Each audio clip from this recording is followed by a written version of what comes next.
And we've got our fourth speaker here. Say hello to Sarah Maston. Sarah, how are you? I'm doing well. How are you? I am really enjoying my day. It's flying by. I can't believe that we're already to the fourth talk. I've been taking notes, like a random, I don't know, like a random raccoon over here, going crazy. And because there's so many things I want to go look up and check out later on. So anyway, I don't want to hold you up too much. I'll just let you take it from here. You can share with the audience who you are and what you're going to be talking about. Hi there. I'm Sarah Maston. How are you? I am a senior IoT solution architect here at Microsoft. You may be able to see my cat, Dennis, is joining the presentation today. And hopefully you can still hear me. I've had something happen with my headset, but here we go. So I'm going to talk to you today about how Big Data 2.0, and that sounds like the buzzword, big data. I know it does. But I'm going to get into this a little bit because IoT is your new operational data source. And I find this topic really interesting because I come from a data warehousing background. And I spent 20 years doing data warehousing, building data solutions, and really watched the evolution of how it just became an enterprise database, connecting local systems, and then up into the cloud that we are in now. And so I wanted to go over some concepts here. So I'm going to go over big data and data in general for those of you who are new to the database side and maybe working with some data warehouse architects now that their field is new to you. And for the data warehouse architects out there, IoT and embedded engineers may be new to you, but at the end of the day, you're all working with data. So if you really think about it, an IoT solution architect, you've got the data scientist, the data engineer or data solution architect, and the IoT engineer all working together. This is an interesting combination that really learning each other's language is going to help bring those solutions to light. So for those of you that are new to the data scene, I'm going to tell you about the 3 V's. The 3 V's are volume, variety, and velocity. So why they call big data in the beginning is that it was the rise of the apps. And what that meant is it went from on-prem connecting all these relational databases into one big place to do reporting. Well, all of a sudden there was the web and there were all these apps and people were clicking things. And this was such a huge problem that it actually led to the rise of the cloud and how to compute that much data and how to store it. And so the volume is how much is being stored to be analyzed. The variety is that you are getting different types of data. It's not just a row and a table now. It's unstructured, it's semi-structured. It could be files, it could be pictures. The velocity is that it's coming in really, really quickly. And when you think about people clicking on buttons on apps, the machines and the devices are able to bring in the data exponentially faster and exponentially as much. So just to bring in an example of how this is, a big data problem or what that is if you're new to the IoT space is to say, think of this satellite array.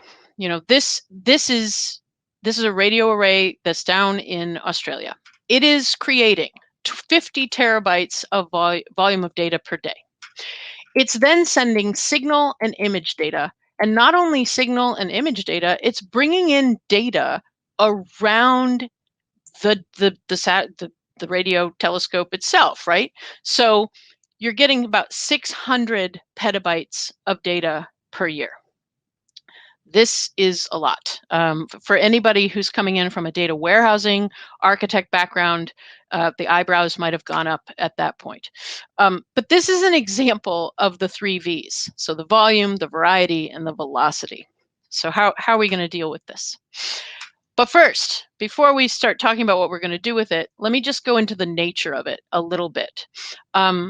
JSON documents. About, 5 or 6 years ago, I didn't have much experience with those myself. I was busy combining data sets that, were pretty much tables and relational. So let's look at this. This stands for JavaScript object notation.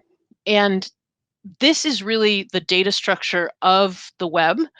And JavaScript is in the name, but it's also the format that many, if not most, of the messages you're going to be dealing with are going to come in. And this is known as telemetry data. You've got a timestamp, you've got some measures here, and you can tell by the timestamp that this is probably coming in fast and furious if you're used to a shorter timestamp. So this is going to be a lot of data.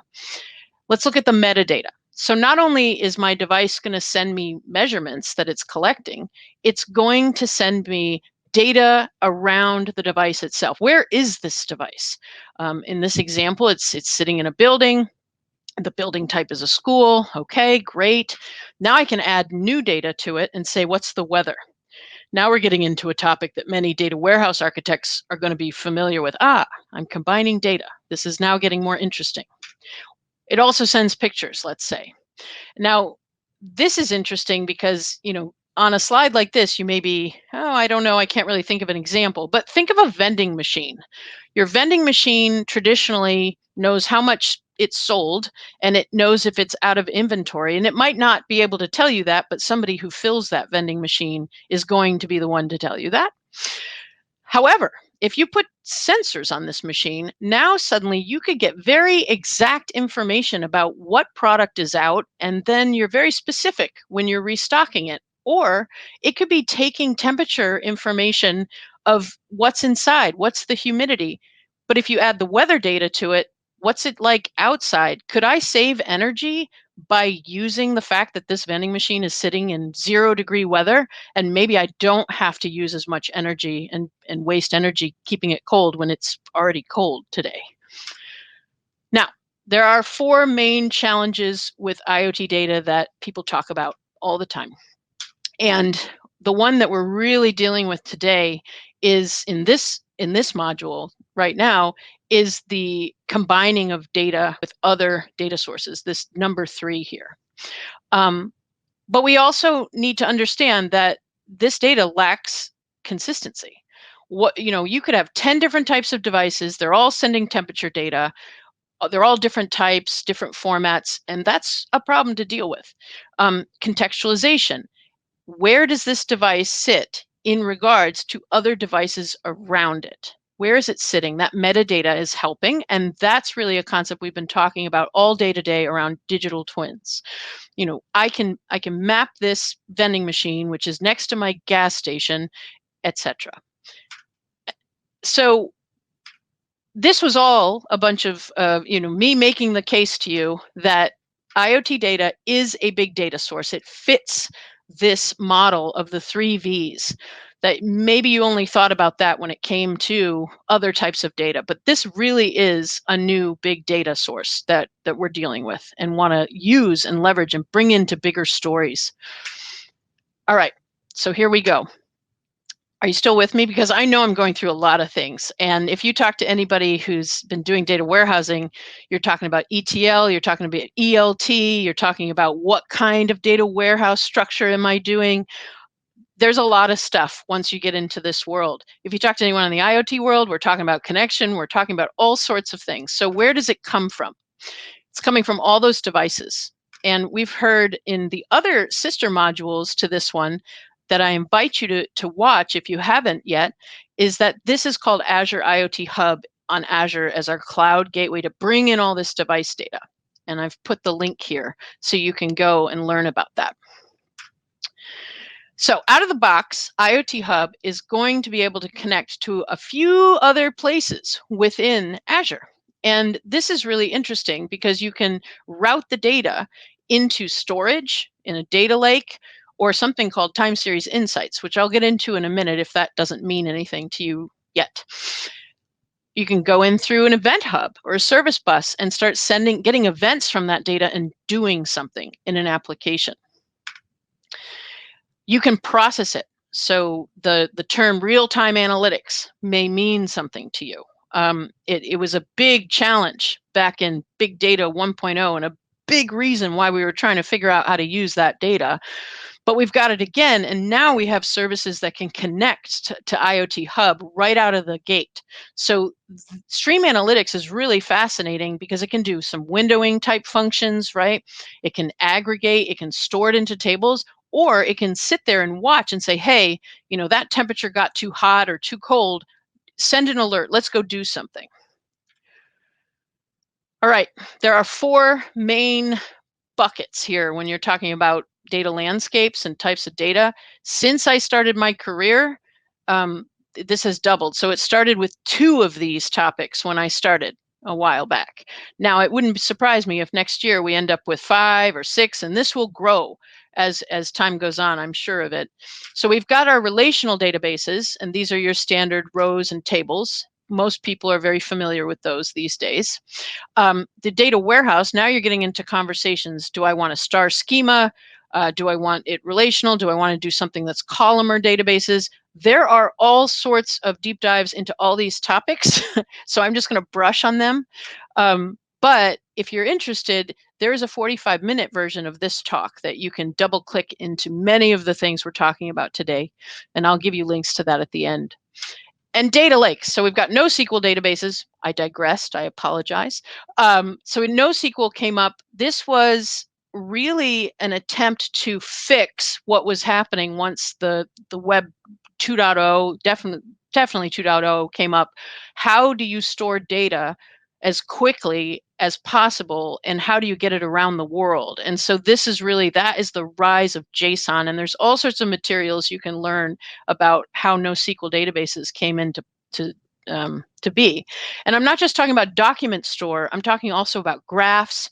If you're into graph databases, super interesting. And if you are a graph database person, please, please, please go look at Azure Digital Twins. You are going to really, really get into that. And you may know Hadoop.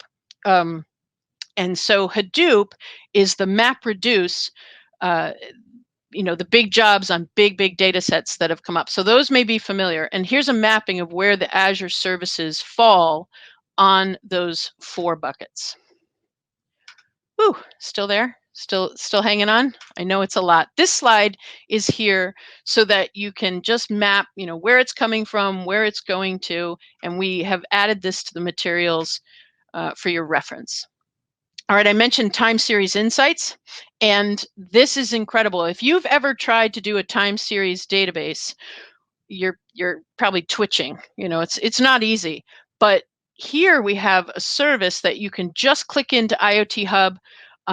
Again, watch the longer talk on this, and then go out to MS Learn, and you can really get double clicked into this and learn about it. You can augment it. You can share views. You can do all sorts of things, and then it's connected to your data lake. There really isn't enough time to do that justice, I'll be honest. Here we have this is an ideological conversation. It's almost, we could spend the whole time talking data lake, data warehouse. These 2 don't live together historically.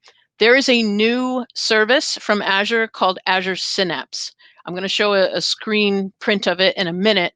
But for those of you who come from the solutioning side of data with ETL management, managing your SQL scripts, you're going to be really excited about that. I was, first time I saw it. Whew. All right. Questions? Put them in the comments, and then we'll try to get to some. If I don't get to your questions, feel free to connect to me on LinkedIn if you'd like. So here's a dashboard. We all know what a dashboard looks like. We've got some things. If you look at this with the eye of a business intelligence architect or a data warehouse architect, you'll see, I see things that look like they're pretty canned from a table. Okay, I see some charts. I see some alerts here. So that could be something coming from devices. And then I see something that looks like that time series insights that you ran past. So yes, the answer is yes. If you look at what's behind this layer of analytics, you are going to see that these measures are coming from a Postgres database. Could be a dimensional data warehouse. Could be just an operational data store, an ODS as we call it. Then you see this lower quadrant here. I've got stream analytics, and it's aggregating my device data in a time window. And you can set that all up in stream analytics and then saving it to a table. And that's where that metric is being pulled. I've got time series insights integrated. I didn't mention when I went right past it that there is an API SDK layer that you can bring the power of time series insights into your existing applications and dashboards, including a Power BI integration there. All right, so if you go to this link, you can go out and double click into this the demo that I've been referencing here, and you've been seeing screen prints. This is Synapse. Those of you who come from the data solutioning part of the house will see the pipe there on the left. You may see that canister. For those of you new to databases, it looks like a soup can. That is our international symbol for a database, if that's new to you. But right away, this is a place where your report writing, your data scientists, your ETL developers can all meet here on Synapse and manage your work. This one I'm throwing up just as an idea. Many of you may have come to the session to learn, hey, I want to do something really cool and wow my boss and come up with a new idea, especially if maybe you're a data person saying, hey, how do I get into IoT and how do I bring this up? I would guess that many executives, many people of every level are kind of interested in how do I put my device metrics right up there with my traditional, like here's my sales and here's my web clicks and all of those metrics that are pretty standard. This is really exciting to me that you'd be able to just integrate, whether it's stream analytics, any of that IoT data right into your dashboarding. And so for that wow sort of POC, I'm putting this up there to just give you some ideas. And now for something completely different. This is Logic Apps. So when I was, coding a lot of SQL, I didn't have a lot of Java experience or Python. It wasn't really, it's a different kind of coding when you're doing stored procedures or SQL. Logic Apps are a low code way to get into doing something pretty cool. And I'm just putting it up here to spark your interest and get you thinking about, if you didn't think application design and development was for you, there are a lot of new tools out there, Power Apps being one of them, Logic Apps being able to integrate. Like this may be really exciting to you, especially if you're trying to bring that alert information into something like a Teams group message. That's where you're going to start to do that. All right, so I have a QR code. Here is the link to the 45-minute session by my colleague Christopher, where you double click into all these concepts. Thank you, so much for keeping up with me. I can't express how I know this is a lot of topics in such a short amount of time. Here's some more resource links for you. There's 4 other sister modules, as I call them, that are going to bring you through that journey of how do I, connect a device to the cloud. Now what do I do with this data? How do I make it do great stuff with data I already have? And then just IoT solutioning in general. It's all set up to be 15 minutes to get the concepts, 45 minutes for anything you want to dig into, and with the accompanying demos. Learn Alert. At Microsoft Learn, we have the actual MS Learn modules that are paired to this session on the IoT learning path. So those are listed out to you as well. And I want to say that this is such a great example. I didn't actually know about this till a colleague told me, and I just said, whoa, what a lot of data, crazy. So this is where you can find more information on that project. Thank you so much for your time, your attention. MS Learn has so much to do. I want to call out the certification exam as well. The AZ220 for IoT is phenomenal. There's also a lot of other ones out there as well if you're coming from different disciplines and want to increase your certification footprint.